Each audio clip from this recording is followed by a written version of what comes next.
Yung anak niya habang pumapasok sa school, maagang-maagang umalis yung bata. Habang siya ay pumapasok sa school, one time, pumasok siya sa kwarto ng kanyang ama. Papa, Daddy, gusto kong mamasyal. Mamasyal tayo. Sabi ng daddy niya, anak, alam mo naman napaka-busy ako. Kailangan ko pumasok sa opisina para tayo kumita. Yung bata, yung kanyang baon, iniipon niya. Tinitipid niya sarili niya. Hindi siya nagmimirinda. Lahat ng baon niya, allowance niya, inipon niya. Tiniis niya yung gutom. Sa mga kaklase niya, nagmimirinda siya, hindi. Inipon niya yung kanyang baon. Hanggang sa nakaipon siya ng pera na kanyang allowance. Pumunta minsan siya sa father niya, Papa, magkano ba talaga isang araw mo? Alam mo anak, mahal ang isang araw ko. Pataas. Di, gusto ko lang malaman, Papa. Sabi niya, anak, ang isang araw ko, more than 1,000. Sabi niya, nalungkot yung bata. Nakaramdam siya na medyo kamahalan ang kanyang araw. At ilang araw, tuloy ang anak. Iniipon-ipon pa niya ulit ang kanyang allowance. Hanggang sa nakabuo siya ng more than 1,000. Pumasok siya sa room ng kanyang daddy, ng kanyang ama. Papa, yung isang araw mo, may nasave po ako din, may naipon ako. Bayaran ko muna sa iyo, mamamasya lang tayo. Anong paramdam, anong pakiramdam ng nanay, ng ama?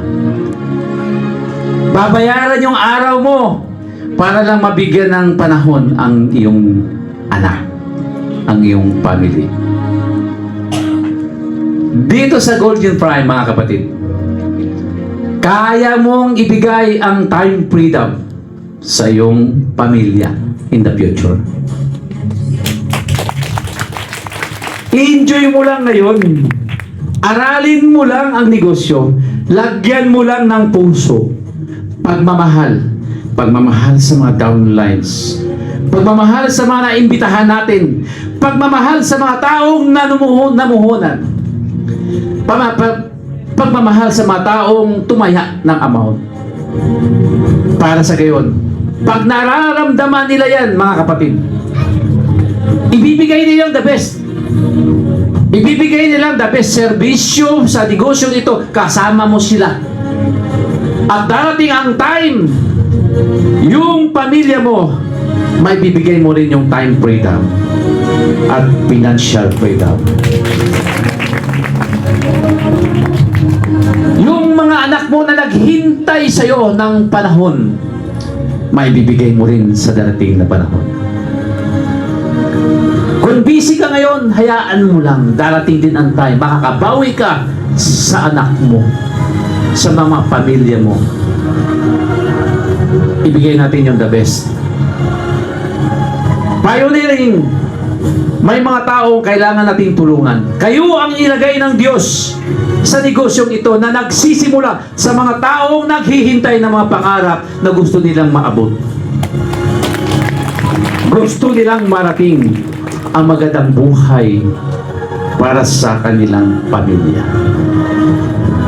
Mga kapatid, mga pamilya, mga partners, kami kasama ng aking pamilya, ibigay namin yung kaya ng aming magagawa sa tulong at sa biyaya ng Panginoon.